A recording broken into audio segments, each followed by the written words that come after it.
En este video vamos a ver el hexágono de radiofrecuencia que nos permite caracterizar un dispositivo activo principalmente, comparando con las diferentes métricas que lo van a caracterizar.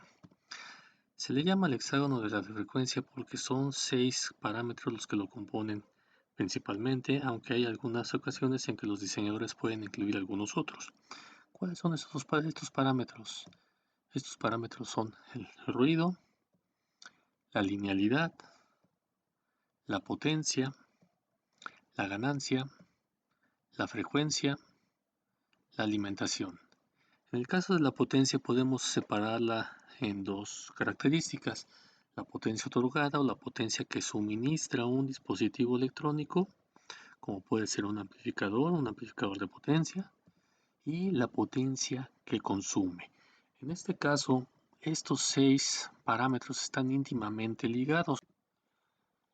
Por ejemplo, para los casos de los sistemas de comunicaciones personales, sabemos que el dispositivo debe ser relativamente pequeño y que se debe alimentar o se debe tener una fuente de alimentación con un valor relativamente bajo.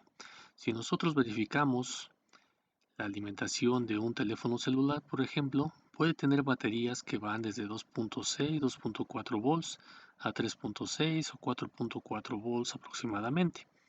Con esa pequeña alimentación, yo debo tener una ganancia relativamente grande. Sin embargo, estos dos parámetros están relacionados íntimamente. Si yo tengo una alimentación pequeña, la ganancia generalmente es pequeña.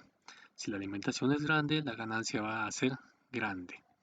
Ahora bien, si yo me restringo a limitar el diseño a la alimentación, en el caso de los sistemas fijos, yo no tengo ningún problema, aunque los 6 elementos siguen íntimamente ligados.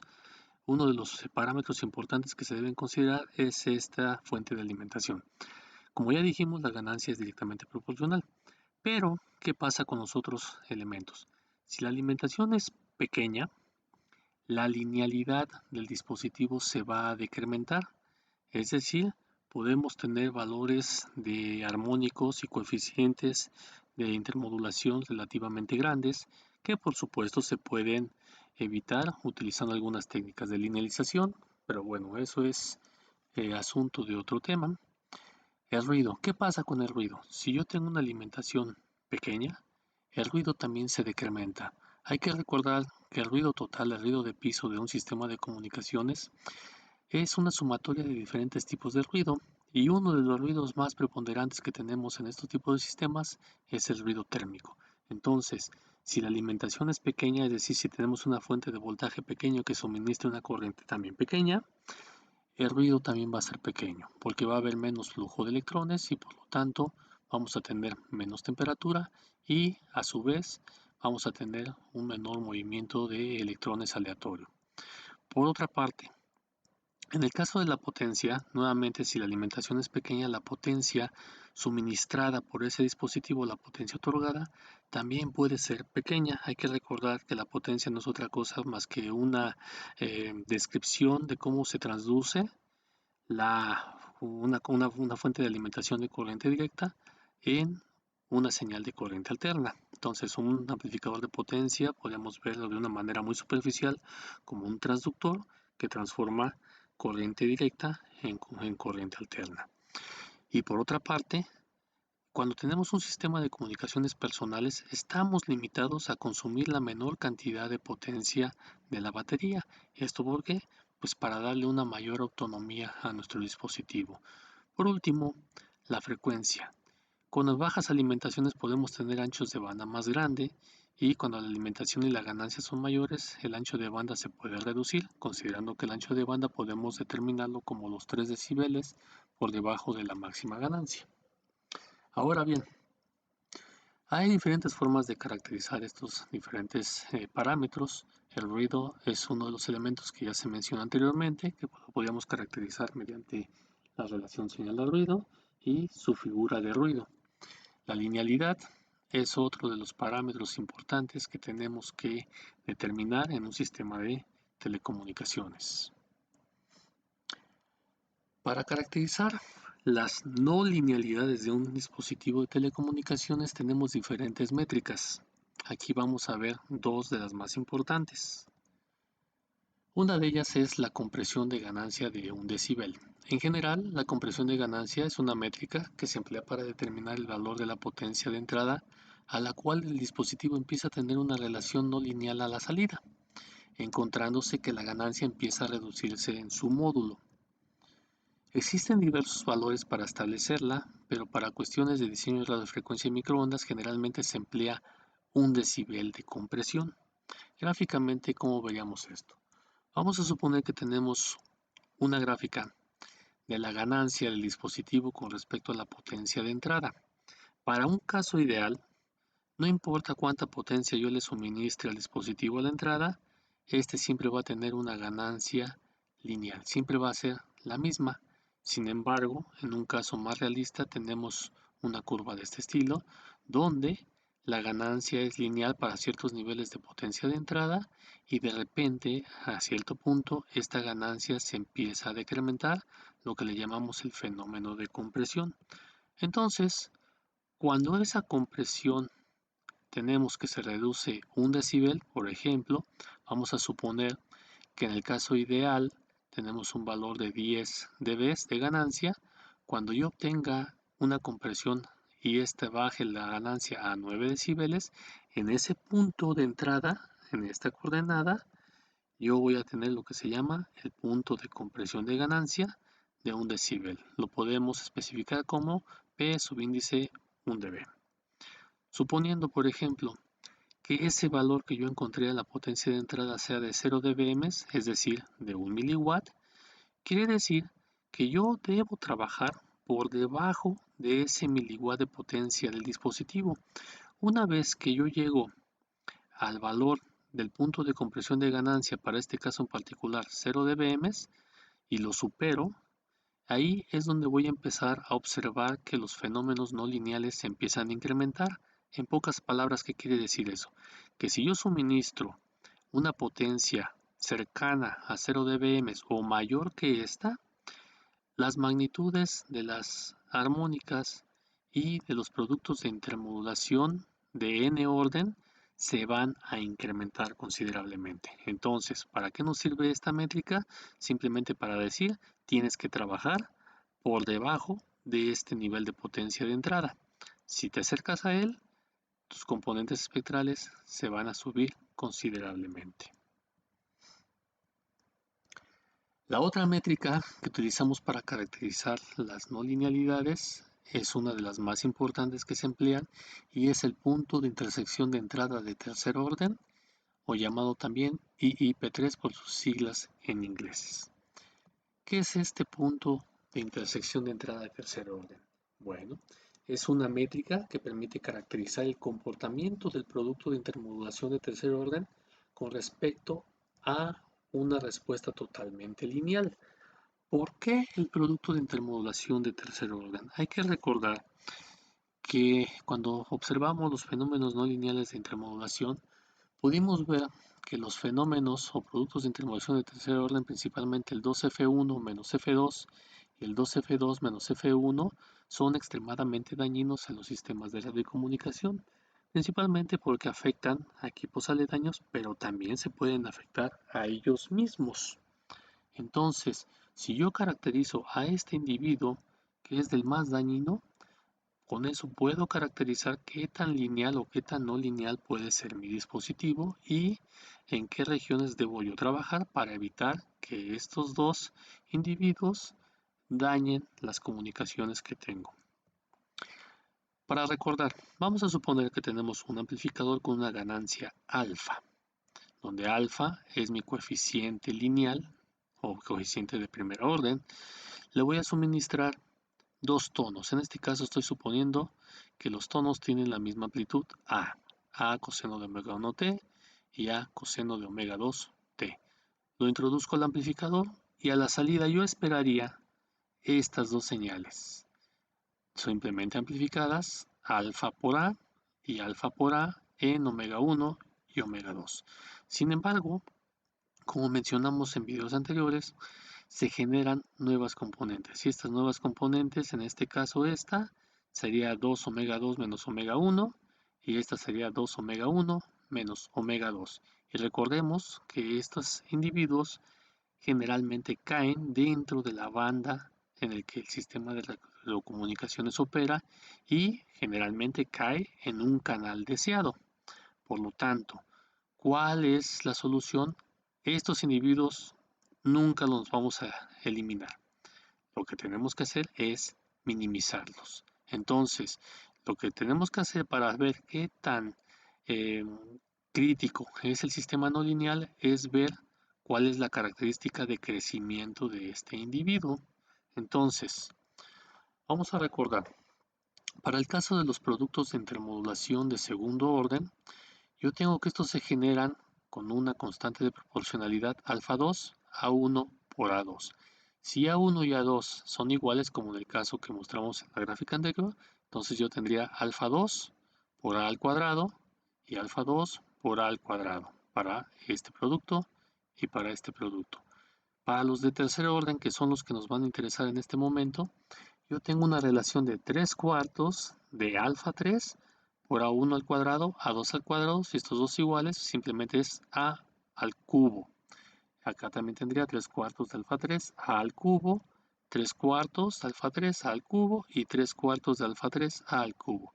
Entonces, preocupándonos por estos dos, este y este, que son los más dañinos, yo tengo que la amplitud de estos dos individuos crece en una relación de alfa 3 A al cubo. Entonces, si lo vemos de una manera gráfica, podemos observar que la respuesta lineal de nuestro dispositivo, que es esta en color rojo, crece en una relación de alfa 1 por A, es decir, el coeficiente de amplificación o de primer orden, alfa 1, multiplicado por la amplitud de la señal. Pero el producto de intermodulación de tercer orden, que es este de este color, crece a una relación de alfa 3 por A al cubo. Entonces aquí podemos observar que esto crece más rápido porque esto está elevado al cubo. Sin embargo, si yo hago que este alfa 3 sea lo más pequeño posible, no importa cuánto crezca esto al cubo, porque este lo va a estar limitando con un valor muy pequeño. Entonces, en el punto en el que estas dos curvas se juntan, a ese punto yo le llamo el punto de intersección de entrada de tercer orden. Gráficamente, ¿qué quiere decir este individuo? Quiere decir que el tamaño de esta componente espectral es igual al tamaño de la señal deseada. Entonces, si son del mismo tamaño, esto va a interferir totalmente a cualquier señal deseada que esté en este punto o que esté en este punto. Entonces, esta combinación de estas dos señales generan esta nueva y esas van a interferir a las señales deseadas. En la práctica, ¿qué buscamos? Pues buscamos que este individuo, este valor de IP3 que está determinado en dBms, es potencia, sea lo más grande posible, es decir, que este valor se recorra lo más que se pueda hacia nuestra derecha en la gráfica. ¿Qué quiere decir eso? Pues que este alfa 3 es muy pequeñito y va a crecer o va a alcanzar hasta la escala lineal, hasta puntos más grandes, y eso me va a permitir trabajar en esta región por abajo del IP3 y con eso yo voy a garantizar que el tamaño de las armónicas y de los componentes de tercer orden o segundo orden o de hecho de los productos de intermodulación de orden en general sean lo más pequeño posibles. Entonces, si por ejemplo, si yo tuviese un amplificador en el cual me dicen su punto de intersección de entrada de tercer orden es de 10 dBm, yo tengo que asegurarme que debo trabajar por debajo de esos 10 dBm. Acuérdense que los 10 dBm es cuando ya son iguales. Entonces yo debo trabajar al menos, por convención, no hay una regla, pero al menos unos 10 dB abajo de lo que yo tengo aquí. Entonces, en general, yo combino estas dos métricas, tanto el del IP3 como el de la compresión de ganancia, y con esas dos métricas yo puedo asegurar cuánta potencia a la entrada voy a utilizar de mi amplificador para evitar que las armónicas y los productos de intermodulación de n orden sean lo más grandes posible. Sin embargo, esas métricas que hemos mencionado no son un estándar para todos los sistemas de comunicaciones. Yo puedo tener sistemas de comunicaciones en los cuales algunas métricas tengan un valor mayor o un valor menor. Aquí ponemos algunos ejemplos que no necesariamente es una forma general, sino son algunos ejemplos que se han encontrado en la literatura que nos pueden servir.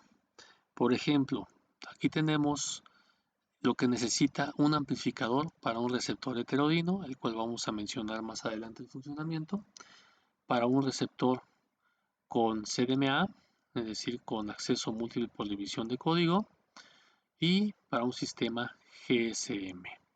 La figura de ruido NF, que ya sabemos que es lo que nos caracteriza, para un heterodino se nos pide que tenga un valor máximo de 2 decibeles. Para el caso de CDMA, hasta 3 decibeles. Para el caso de GSM debe ser menor a 2 decibeles. ¿Por qué? Simplemente porque en el caso de un receptor heterodino, cuando estamos hablando de un sistema de radiocomunicación de broadcasting, las potencias que se emplean son relativamente grandes, por lo cual la señal llega al receptor heterodino con una magnitud mucho mayor que la que puede llegar para un sistema celular. En el caso de un receptor heterodino podemos tener sensibilidades de menos 60, menos 80 dBm. En el caso de un sistema celular, ya sea de CDMA o GSM, depende de la generación que se esté usando, 2, 2.5, 3, 3.5 o inclusive la cuarta generación, LTE. Los sistemas utilizan una sensibilidad muy alta. Pueden tener sensibilidades de hasta menos 110, menos 120 dBm. ¿Qué quiere decir eso?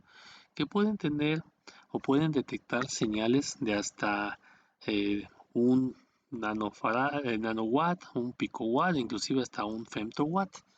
Pero en el caso de CDMA, esta arquitectura es más robusta contra el ruido, es decir, puede tener señales más pequeñitas y tener valores de ruido más grandes, y aún así podemos detectar la señal.